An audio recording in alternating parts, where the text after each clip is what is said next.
आदाब। मैं बीना काक हूँ और मैं राजस्थान जयपुर इंडिया से हूँ। मैंने 35 साल सियासत के ज़रिए women and child development, tourism, art and culture, forest and environment, ऐसे कई महकमों में काम किया। उसके बाद अब एक तंजीम चलाती हूँ डिफरेंटली एबल्ड लोगों के लिए, स्पेशल पीपल के लिए, उमंग के नाम से। कॉलेज में मैंने थिएटर किया था, तो कुछ फिल्मों में अदाकारी भी की और अब इश्क चढ़ा है उर्दू का। हालांकि उर्दू में पढ़ी लिखी नहीं हूँ, लेकिन मेरे वालिदैन दोनों उर्दू लिखते पढ़ते थे।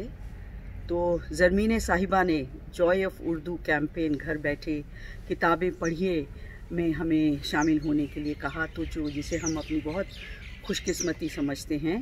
तो अब एक जुनून सा पैदा हो गया है। हम लोग लगातार इस आइसोलेशन में और सेल्फ डिस्टेंसिंग के वक्त काफ़ी उर्दू सीख रहे हैं। आज मैं अपनी बहन कमला भसीन की लिखी हुई एक नज़्म आपको सुनाना चाहती हूँ। कमला ने हालांकि काफ़ी लिखा है औरतों के हुकूक के लिए और जेंडर के लिए, बच्चों के लिए कहानियाँ और किताबें, क्योंकि ये उनका काम भी रहा है। वो साउथ ईस्ट एशिया में काम करती हैं स्किल डेवलपमेंट के लिए और कई उनके शौक़ हैं। लेकिन इस सेल्फ डिस्टेंसिंग के दौरान सुकून भरी ज़िंदगी में और ख़ालीपन में कई पर्सनालिटीज़ इवॉल्व हुई। तो उन्होंने उर्दू ज़बान में लिखना शुरू किया है। तो आज उल्फत में उमड़े इसका उन्वान है नज़्म का, जो मैं आपको सुनाने जा रही हूँ। अब मुझे पता नहीं कि ये नज़्म है कि गज़ल है। उल्फत में उमड़े। उल्फत में उमड़े वो भी हैं और उल्फत में उमड़े हम भी हैं। है दिलों में खुशियाँ बहुत, पर कभी ये आँखें नम भी हैं। खुशियों से भरते हैं दामन, पर कभी वो करते सितम भी हैं।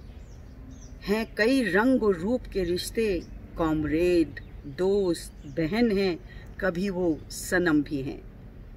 अपनी जुदाई से करते हैं बीमार मुझे, जब आन मिलते हैं तो मरहम भी हैं। अपनी जुदाई से करते हैं बीमार मुझे, जब आन मिलते हैं तो मरहम भी हैं। हमेशा एक से कहाँ रहते हैं वो, कभी सख्त हैं और कभी नर्म भी।